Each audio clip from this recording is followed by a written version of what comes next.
So this is 3.11, related rates number 29. And this one's a doozy, so hang in here. You have an inverted conical water tank with a height of 12 feet. They were so nice, they drew a picture for you. They labeled 12 feet for you because they are nice people here. And they say the radius is 6. So at the top of this cone, the radius is 6 feet. And there's a hole at the bottom and water is flowing out. Now, here's where information starts to get important. It leaves the hole at the rate of 2 cubic feet per second. So you're told 2 cubic feet per second. You need to interpret that in terms of calculus. Something is changing. 2 cubic feet per second. What's changing? And this is where you need to see that and say, that's volume. The amount of water is flowing out. Cubic feet is a volume. It's a box, 1 foot by 1 foot by 1 foot of water every second. So what is changing? And then you need to interpret that, say, you know what? The volume's changing because that's a rate of water flowing, and a rate's a derivative, and a derivative is two things changing, something over something. And so you ask yourself, what's changing as what changes? It's the volume of water as time changes. And that's given as 2 cubic feet per second. That should make sense. 2 cubic feet, that's the volume, change in volume. Second is a change in time. Now the next question, is the volume of water in a tank increasing or decreasing? Well, clearly if water is flowing out the bottom, it's decreasing. And this is where chapter 4 comes into play. When a function is decreasing, because volume is decreasing, then the derivative will be what? Negative. So you should realize, hey, it's going to be negative 2 cubic feet per second. So that's our first rate. Then, what is the rate? You see the word rate? You should think derivative. You should think something's changing as something else is changing. The rate change of what? The water depth. What's the depth of that water? So here's where some of you freak out. It's like, well, they didn't tell me what the depth is. This is where you need to use your own creative mind and think, how deep is the water? It's not labeled. So the depth of the water is from there to there.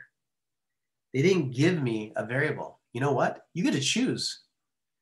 You get the freedom to choose what you want to call that. Now, some people might say, I call it D for depth, because that's the depth of the water. Someone else might say, no, not D. I want H, because that's the height of the water. I like H. I will call it H, but you can call it whatever you wish. And so you need to create a variable. And so what's changing? The height, so it's a change in height as time changes. Because as time changes, as water drains, the height of the water in the cone is going to be changing. And they want to know what that is when the depth is 3 feet. They want to know when H is 3 feet. Okay? And so there's your question mark. They want to know how fast the height of the water tank is changing as time changes at the specific time when the height is 3 feet. Now, what's so important about the height being 3 feet? Well, if you're way up here and you have that much water, the height's going to not decrease as fast because there's a lot more volume at the top than at the bottom. So at first, it's not going to decrease very fast. The height's going to change slowly, right? But when you're down here, there's not much water here compared to up here. It's going to change faster at that time. So at different heights, your rates are going to be different. That's why they need to talk about that. So this is all the information we have. And so this is a related rate. Why? Because as the volume changes, clearly the height's going to change, right? So the height and the volume are related to each other. So that's why related rates. And as time changes, both of them will change. So once you get to the point where you have all your rates, then you have to say, hey, I need a formula that has H and V in it, because those are things being related. The height is related to the volume. So what's going to be my formula with H and V? I got to figure that out. So this is where you guys might freak out and say, on the AP test, am I going to have to memorize the formula for the volume of a cone? No. On the weirder volumes, they're going to give them to you. If it's the volume of a box, you should know that. If it's an area of a circle, you should know that. But a volume of a cone, they will give that to you. So here's my formula. It's going to be pi r squared h over 3. And I'm going to tell you a secret. Whenever something comes to a point, the volume will be 1/3 compared to if it didn't come to a point. So if you just had a cylinder and you want the volume, it's the area of the base, pi r squared times the height. So area of the base times the height. But since it comes to a point, you divide by 3. Same thing with a pyramid. What's the volume of a pyramid? You take the volume as if it were a box, then you divide by 3. So a little secret for you to know. Okay, there's my volume formula. I am kind of happy until this next step because I have things that are related. Volume is related to the height of the water, but here's the problem. Then there's a radius. That's where we get no bueno because I don't know dr dt. I know dv dt. I want dh dt. I don't know dr dt. If I introduce r, I have another rate that I don't have, and so I'm kind of stuck, right? So what do I do at this point?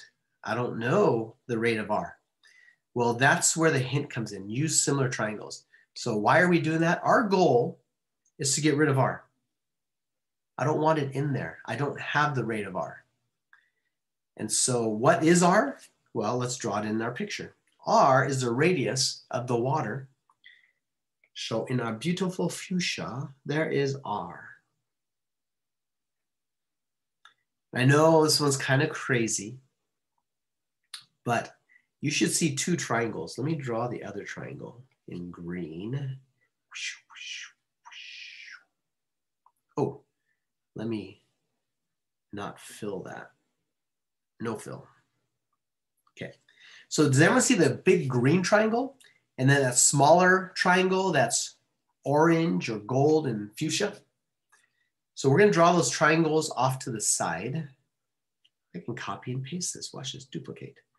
Bam, there's that triangle. And then inside of that triangle, we have this triangle. No, wrong color. We have this triangle. And I'll pick a color for this side. Now, that second triangle, I'm going to pull outside. I'm just going to draw it as one triangle for us. So the second one, there are 2 triangles. How tall is the first one? The first one we know is 12 feet tall because they told us that. And the radius is 6 feet. And the smaller one we don't know, but we know that's h because we called it that. And this is r. Now this is similar triangles. Why? Because that angle down here is the same as the angle because it's the same angle. That's a right angle. That's a right angle. Now in geometry you learn these are similar triangles by angle, angle. So in geometry you learned similar triangles, their sides are in proportion. So this side over that side equals this side over that side. The sides are in proportion. You can do it either way. You could also do that over that equals that over that. Or you could do that over that equals that over that. You just know the sides are in proportion, right? So I'm going to write that ratio down. I am going to do, because I want to solve for r, I'm going to do r over 6 is h over 12. So I did that side over that side over that side. They're in proportion. Now my goal was to get rid of r. So I'm going to solve for r. So I want to get rid of that 6. I'm going to multiply both sides by 6. So r comes out to be h over 2. So why did I do that? What was the purpose of that? Because now I can replace r with h over 2, and now my function only has v's and h's in it. That was my whole goal.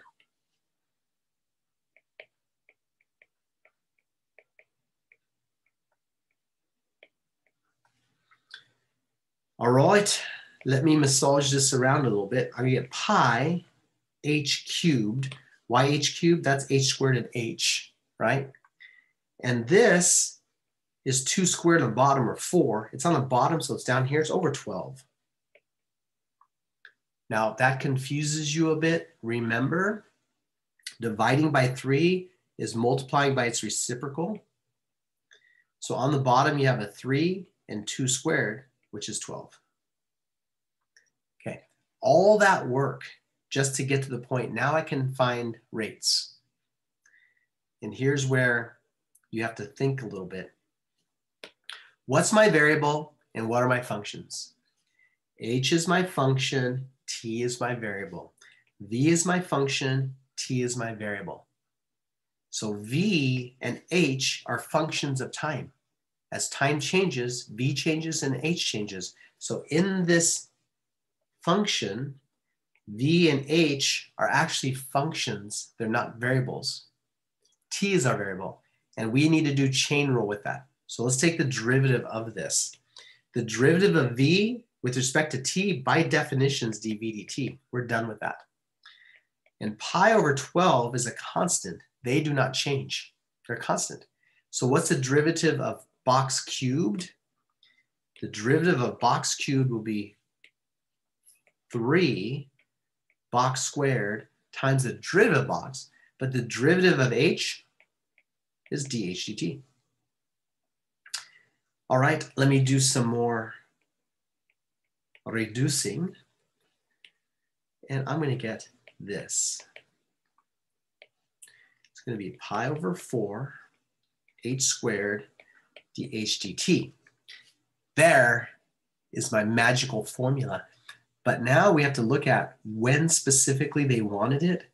They wanted the rate when the height is 3 feet. So for both of these, I need to tell you, I want the rate when the height is 3. When the height is 3, and now I just plug in things that I know, okay?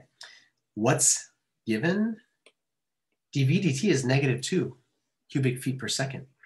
So I'm gonna plug that in, -2 cubic feet per second. Pi over 4 is a constant. H is 3, because we said when h is 3. So we know we plug that in. And then the only one we're looking for is dh dt. And now we are going to simplify more. So to get rid of all of that, I multiply by both sides by the reciprocal of that.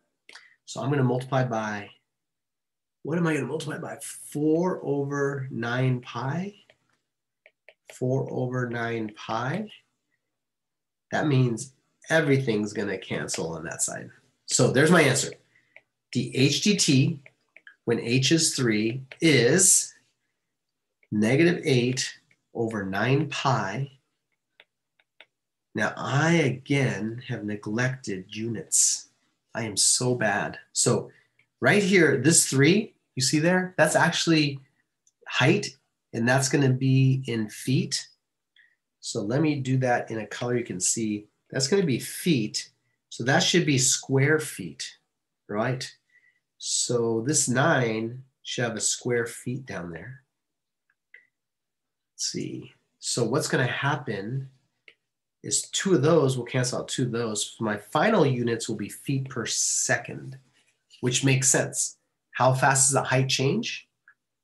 It's going to be the number of feet per second. And let me see. I think that's my final answer.